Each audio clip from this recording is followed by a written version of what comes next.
What's up, YouTube? This is your boy Nick here. Now, normally I would do a hashtag WWE Flashback Friday, but a lot of you guys have been asking me to do a Duel Links video for you guys. So you know what? So I'm going to be doing that for now on every Friday. So yeah. So for this one, this is going to be a deck profile. Of course, this is actually what I've been doing. Here's that's my stage level that I'm at right now. And of course, I've been using Kaiba for a very long time.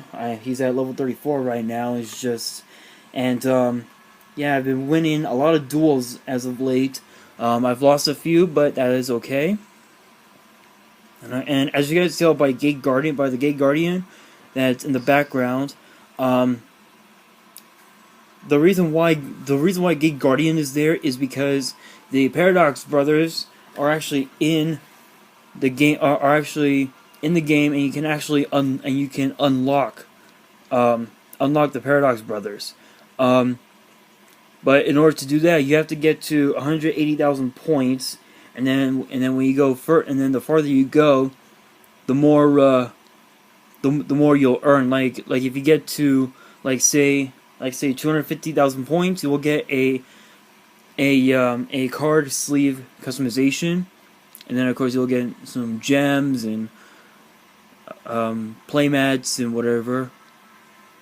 Keep going, and if you reach 1.8 million, you will receive. This is what you'll receive. Just to give you an idea, that's what you'll be receiving. So yeah, that is basically what you will receive. And so with that, today I'm going to be doing a deck profile for you guys. This is going to be a Seto Kaiba Duel Links deck profile. So I'm going to go to my card studio really quick. Go to deck editor. Turn the volume up a little bit. And now go to Kaiba's deck. Alright, so this is basically so this is what I have so far in Kaiba's deck, and this is a full 30 card deck. So I'm basically starting off with Lycanthrope, which happens to be the most powerful of all of the ritual cards that are in the game right now. With this card, this card can only be ritual summoned with the ritual spell card synthesis spell. When this card inflicts battle damage to your opponent, inflict 200 points of damage to your opponent for each normal monster in your graves. So normal monsters can be like Dark Magician, Red Eyes, Blue Eyes, Jerry Beans Man, and whatever. So this card is really good, especially for an Earth Attribute 6-star, 2400 attack, 1800 defense. It's really good.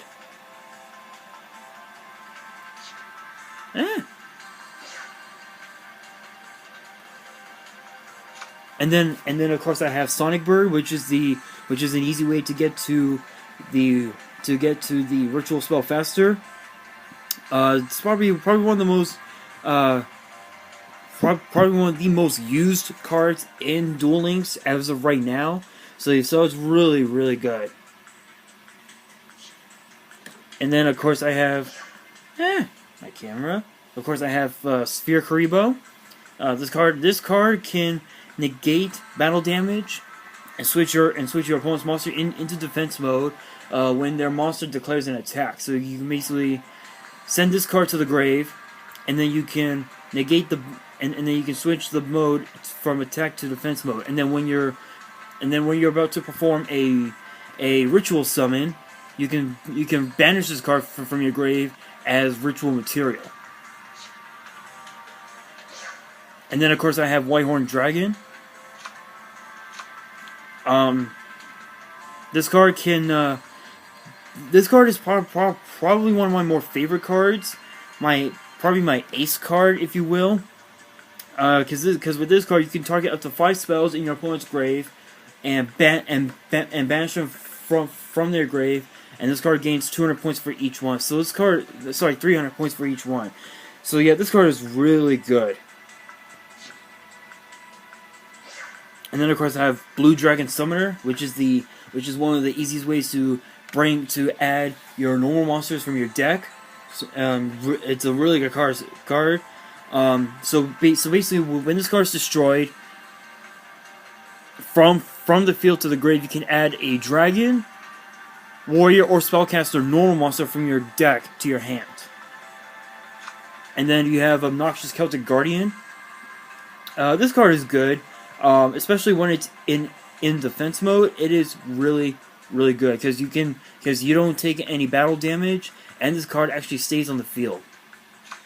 And then of course Lord of Dragons. You can't really have Kaiba's deck without Lord of Dragons. Literally, you just can't.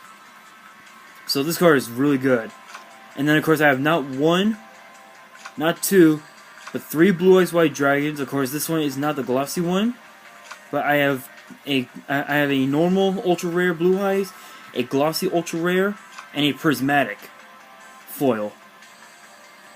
So yes, 3 Blue Eyes, really awesome.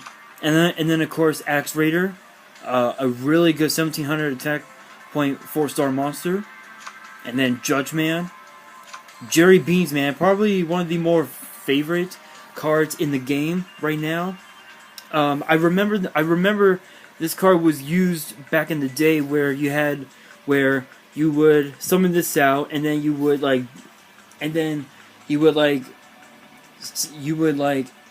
add it back to your hand, and your opponent takes damage equal to this card's attack points. So this card was really good back in the day, and still good and even to this day it's still good.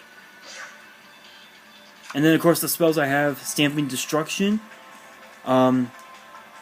With this card, it says here, if you control a dragon-type monster, target 1 spell trap card on the field and destroy that target. And if you do, inflict 500 points to its owner.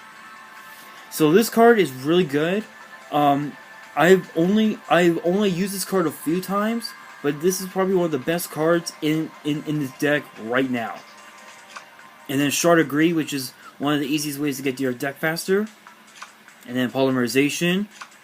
Ritual Weapon. This card is really good, especially just in terms of attack, in terms of attack and defense points. This card is really good. And then Banner of Courage, which gives your monsters 200 extra points during the battle phase only. And then of course the Fluid of Summoning Dragon. And then Legendary Sword, which is really good. Despite the fact that this card only gives your warrior type monsters only 300 attack and defense points, it's still pretty good, I would say. And then Cup of Ace, really risky, but still good. And then of course the Ritual Spell, Synthesis Spell. And then for the trap cards, I have 7 Tools of the Bandit, this is probably one of the best cards in the game. With this card, when a trap is activated, you can negate the activation and destroy, but you have to pay 1,000 life points to do so. So this card is really good, but pretty risky as well. And then of course Reinforcements to boost up one of your monster's attack points. I normally use this for my Blue Eyes White Dragon, or for my White Horn Dragon, or for Lycanthrope. So this card is really good for any of those 3. I wouldn't really use it on the low level, but still pretty good. And then of course I have Jar of Avarice as well. Really good card. You draw a card from your deck, but to do so you send 5 cards. You take 5 cards from your grave, shuffle them back into your deck, and then you draw a card. And then Shattered Axe. This card is good. Really good. It's a staple card, but still really good. And then Conscription. This card isn't really used a lot, only because if you can tell by the rarity, it has an N. I know that the lighting is a little off, but if you guys can read it, it says N. That's because it is not it's a non-rarity or something like that. But still, this card is really good. especially if you want to summon a monster from your opponent's deck. And then of course Labyrinth of Nightmare. Not I wouldn't really call this a good card, but it's okay. And then Meteor Rain. This card is not as good as people think, because with this card because it says during this turn you can. Sorry. It says during this turn, when your monsters attack with an attack point with attack points that's higher than the defense points of your opponent's monster, the battle damage is dealt. This card is good. And then of course you have Riroku Field. So this is a counter trap. So basically, when a spell card that targets exactly one monster on the field and no other cards is activated, you can negate the activation and destroy it. So this card is really good. And then for the extra deck, you really can't have three Blue Eyes Dragons without Blue Eyes Ultimate Dragons. So yeah, that is basically it. That is the deck profile. For those who don't have Duel Links, I'm just gonna really quick show you the characters that you guys can obtain. So when you start the game, you basically have a choice of you either playing as Yami Yugi or the Pharaoh or Kaiba, and then as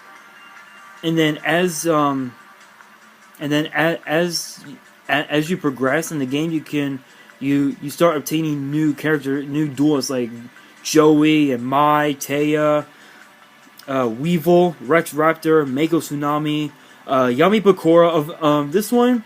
But Bakura was actually in the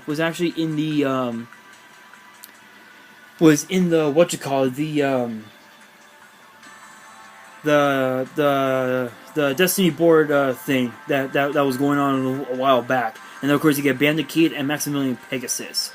And then as the game progresses, you start to obtain new other characters, like I'll show you right now. Give me a second here.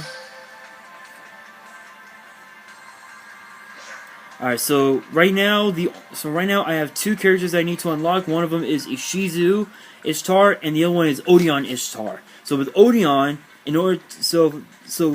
for Odeon, this is the last mission that you have to do in order to fully unlock Odeon, which is use a trap card 10 times in one duel. So basically, you have to activate you have to activate a trap 10 times in a duel. And then for Ishizu, you have to win one duel against her at level 30 in the game, and then win a duel against her with at least 6,000 life points remaining. So basically, you can have 4,000 points remaining, and I think you can still unlock her. I'll have to check. So let's go. So yeah, I think so. But yeah, that is the Seto Kaiba deck profile. Hope you guys enjoyed this video. Be sure to give it a thumbs up if you enjoyed it, and remember to post in the comments below. And remember to subscribe and bell me for more WWE and YuGiOh opening videos. And don't forget the summer giveaway will start next week on Thursday, June 1st. So you guys have from June 1st to August 31st to go on Facebook, PM me, and let me know your full first and last name, your age, where you're from, and let me know that you are officially entering the summer giveaway. And I will be drawing 2 lucky winners, in which the rules will be explained in the Legendary Collection for Joey's World opening that I did a few weeks ago. So if you guys want to check that out, you guys can. And on that, this is your boy Nick here signing out.